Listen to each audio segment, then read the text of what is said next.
Conocimiento del doctor Fernando, así que contigo está la palabra. Muchas gracias, Héctor, por esta oportunidad, y para mí es un placer volver a estar aquí en Paraguay después de, creo, Héctor, que fue 10, 15 años, ¿no? ¿Se acuerda cuando estaba acá Flar? Y de verdad, en lo poco que he alcanzado a ver hoy, estoy bastante sorprendido del desarrollo del sector arrocero. Me alegra mucho ver este entusiasmo y ver cómo Paraguay está realmente incursionando dentro de lo que es el sector arrocero en Latinoamérica. Sé que los felicito por esa parte, y gracias por darme la oportunidad para venir en representación de la compañía de híbridos RiceTech a transmitirle algunos conocimientos que espero que les sean útiles. Al final, la idea no es dar una receta, la idea es dar ideas para que ustedes mismos tomen lo que más les sirva, pongan en conjunto. Creo que esta charla ahora es muy apropiada después de la excelente charla que acabamos de escuchar, porque realmente el desarrollo de enfermedades está muy asociado a lo que tiene que ver con la fertilización del cultivo. Y en este caso, el año pasado tuve la oportunidad de visitar Argentina, Brasil, buscando pericularia. No vi pericularia. Este año ha sido completamente distinto, las condiciones ambientales han sido muy favorables para el desarrollo de la enfermedad, y entonces este año veo que en toda Sudamérica se está presentando esta enfermedad, afectando severamente los rendimientos. Y esta vez entonces están tratando, no sé si todos ustedes conocen pericularia, me decía Héctor que algunos la conocen ahora por primera vez, pero estamos hablando del añublo del arroz, que es la enfermedad más importante del cultivo. Creo que el único país todavía que conozco en donde no he visto pericularia es Chile. El resto de todo el mundo, en Australia, que era uno de los otros pocos países que no tenía pericularia, ya tiene pericularia, y en algunas zonas de Estados Unidos como California ya también se presenta pericularia. Bueno, es la enfermedad más importante en todo el mundo, porque cuando se presenta, si las variedades son susceptibles, podemos tener unas pérdidas mayores del 50% en los rendimientos. Afortunadamente, hay varias estrategias que podemos utilizar para ayudar a controlar este problema, y voy a hablar un poquito, no me pienso extender mucho en la charla, espero más bien que haya preguntas y discusión al final, pero hay estrategias como es el control con resistencia genética y la importancia que le debemos de dar a esta resistencia genética, porque las variedades susceptibles, de pronto, si la variedad es muy susceptible, el efecto de otros componentes en el manejo integrado se pierden si esa variedad es muy susceptible, como es un control de la enfermedad ayudado por el manejo agronómico del cultivo. Ya vimos en la charla pasada lo que es el manejo agronómico adecuado, y que puede ser diferente o es diferente para cada variedad, y eso como influye en el desarrollo de enfermedades. Y finalmente, cuando no podemos controlar completamente la enfermedad con esas dos estrategias, pues tenemos que recurrir al control químico, y que veo que este año para ustedes ha sido muy común. Bueno, pericularia es la enfermedad más importante porque afecta casi todos los ciclos de los estados de desarrollo del cultivo.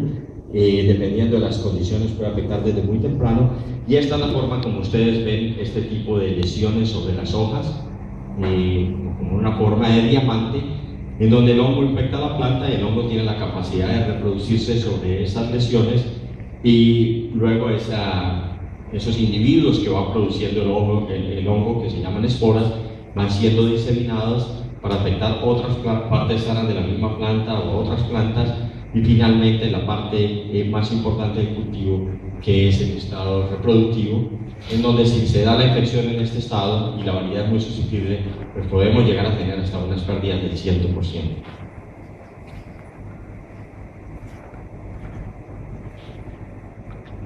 ¿Qué dice? Dale, entra ahí. Vamos a checar este de...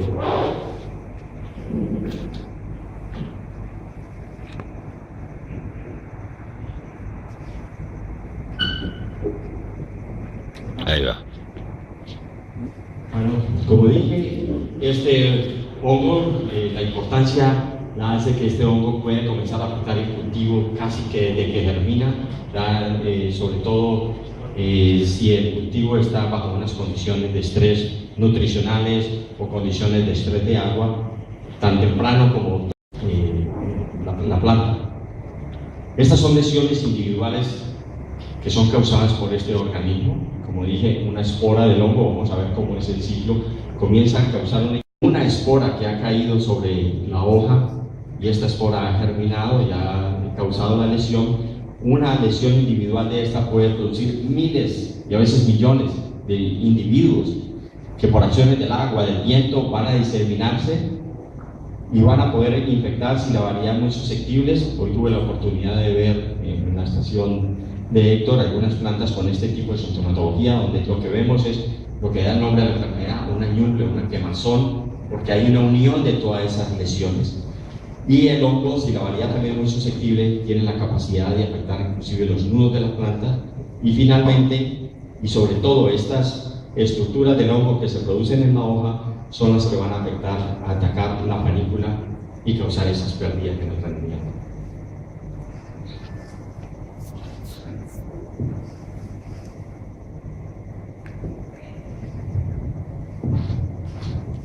Para darles una idea de lo que es el...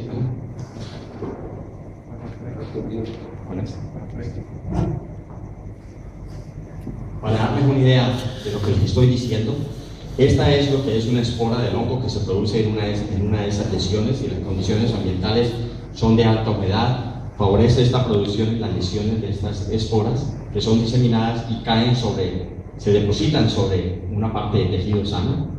El hongo rápidamente, si hay humedad, germina, forma unas estructuras que le van a permitir penetrar el tejido de la hoja. Una vez penetrado el tejido de la hoja, el hongo comienza a invadir internamente ese tejido y va formando la lesión. A partir de esa lesión comienza el hongo a formar unas estructuras que comienzan a salir de la parte externa de la hoja para volver a producir la misma estructura que había inicialmente caído de una espora, producir miles o millones otra vez de estas mismas estructuras o esporas, las cuales por acción del viento o el agua van a ser diseminadas y van a ir a infectar otros tejidos. ¿Cuál es el riesgo principal de esto? Es de que estas mismas esporas, cuando estamos hablando de una variedad altamente susceptible que produce millones y millones de esporas, estas esporas pueden ir a caer a una variedad resistente, a un híbrido resistente. Y de los millones de esporas que van a caer sobre una variedad que sea resistente, muchas de estas pueden llegar a tener alguna mutación, que esa mutación les dé la capacidad de infectar esa variedad resistente o ese híbrido resistente, y así es como eventualmente se va perdiendo las resistencias de una variedad. Entonces, ¿qué pasa cuando ustedes ven que una variedad se está sembrando, es resistente y luego en unos años se torna susceptible?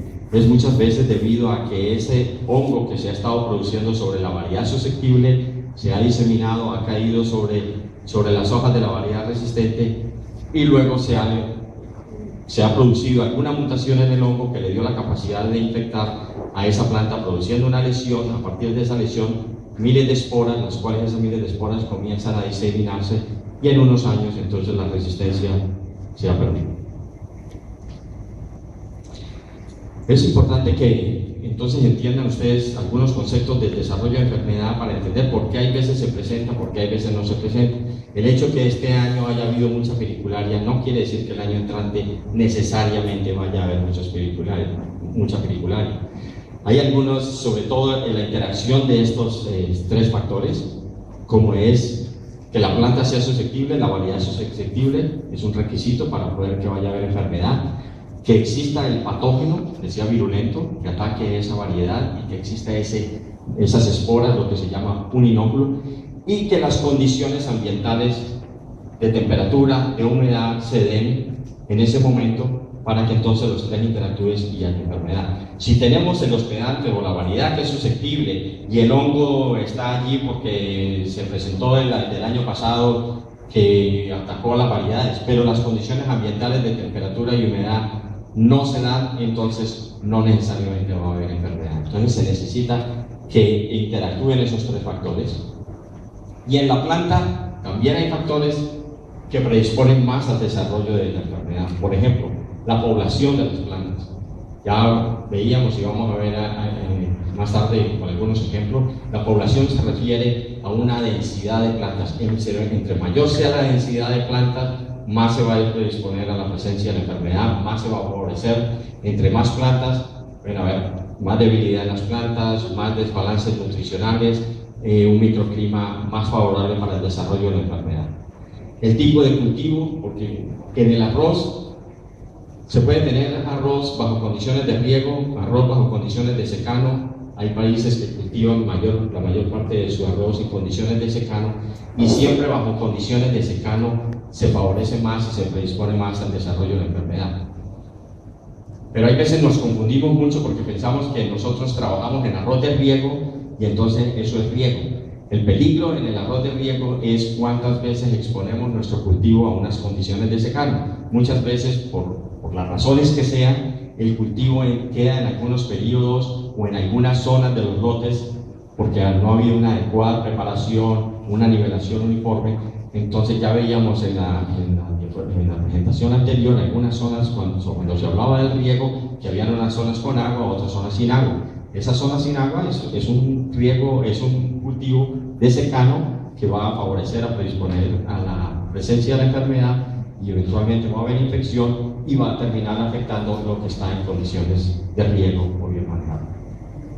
La edad de la planta es para pedicularias, como dije. En el caso de pedicularias y diferentes otras enfermedades, este patógeno puede afectar la planta del arroz en casi todos sus estados de desarrollo, pero principalmente, y puede variar si es secano, si es riego, en algunos países varía, pero hay unos periodos de susceptibilidad mayor que tienen que ver en los primeros 45, 50 días, y luego viene como un periodo de resistencia a la planta, y luego la susceptibilidad aumenta en el periodo reproductivo.